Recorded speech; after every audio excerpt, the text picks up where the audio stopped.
បាទសូមជម្រាបសួរដល់ពុកម៉ែបងប្អូនទាំងគ្នាបាទនេះគឺជាវីដេអូមួយដែលខ្ញុំធ្វើឡើងដើម្បីផ្សព្វផ្សាយទៅលើ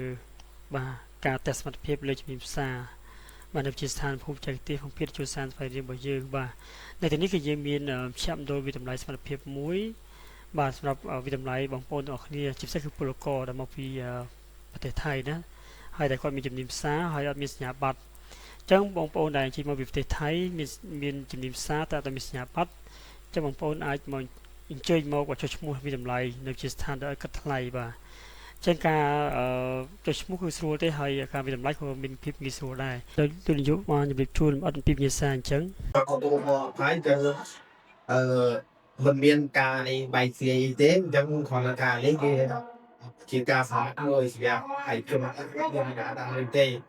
អញ្ចឹងនៅក្នុងការវិទ្យាល័យនេះគឺធ្វើឡើងដោយភាពស្មើគ្នាបាទអញ្ចឹង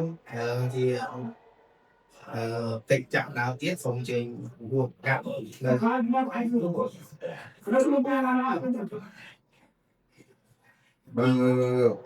វិញ្ញាសានេះជាវិញ្ញាសាប្រាក់ជាតិយើងអត់នេះទេយើងអត់មានស្រឡាយចាញ់ទេ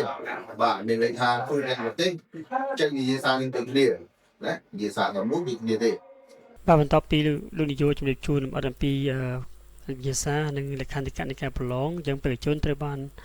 បាទហៅឈ្មោះចូលរោងជាងដើម្បីអនុវត្តបាទការផ្សាទាំងអស់គ្នាបាទដូចលោកគ្រូកំពុងតែសរសេរ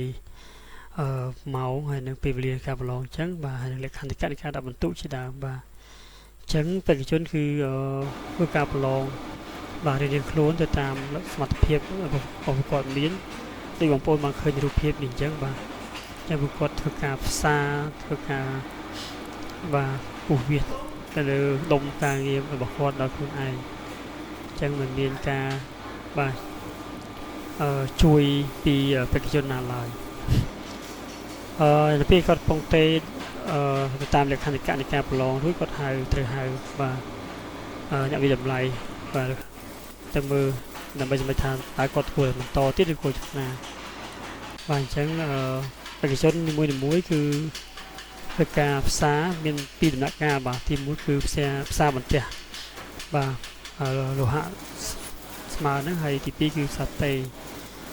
បាទអញ្ចឹងបេក្ខជនគឺទៅត្រៀមលក្ខខណ្ឌឬក៏សមត្ថភាពរបស់ខ្លួនឯងបាទហើយការផ្សាយទៀតសោតគឺយើងមានលក្ខខណ្ឌនៃការដាក់បន្ទុកច្បាស់លាស់បាទគឺមិនអាចសុំកលុំឬក៏បាទ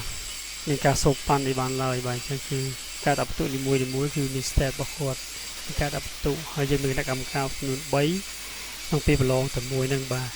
អញ្ចឹងក្នុងពេលប្រឡងម្ដងគឺយើងមានបេក្ខជនចំនួន6នាក់ដែលធ្វើការប្រឡង6ទូហើយក្នុងរោងជាងប្រឡងនេះគឺយើងត្រូវមានបាទកាមេរ៉ាចាប់គ្រប់ជ្រុងទាំងអស់នៃបេក្ខជនមិនតែ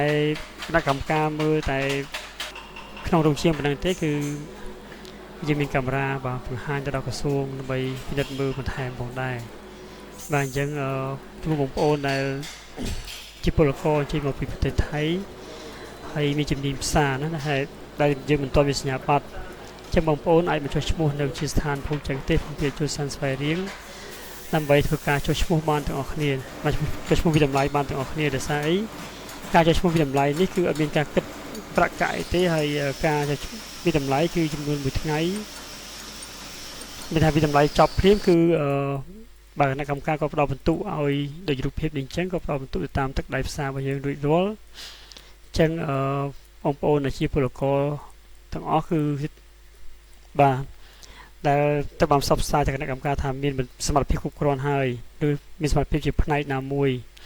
អញ្ចឹងបងប្អូនដែលមកប្រឡង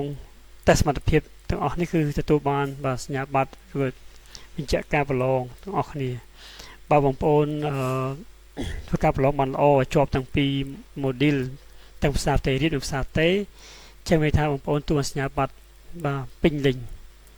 បាទពេញលេញតែបើបងប្អូនធ្វើបានជាផ្នែកណាមួយ module ទី1ឬ module ទី2បានតែមួយទេហ្នឹងយើងទទួលបានបញ្ជាក់ credit បន្ថែមហ្នឹងទៅបាទអញ្ចឹងគឺ មានថាចាប់ដល់ជូននៅវិញ្ញាបនបត្រនេះគឺលឿនមែនទែនបាទលឿនមែនទែនអត់ដូចមុនទេបាទអញ្ចឹងបងប្អូនធ្វើតេស្តចប់ភ្លាមគឺរងចាំប្រហែលជាកន្លះម៉ោងយ៉ាងយូរគឺបងប្អូនទទួលបានវិញ្ញាបនបត្រមួយដើម្បីទៅធ្វើការឬបម្រើការងារផ្សេងៗបានហើយបាទអញ្ចឹងសូមអរគុណច្រើនបងប្អូនអរគ្នាបាទ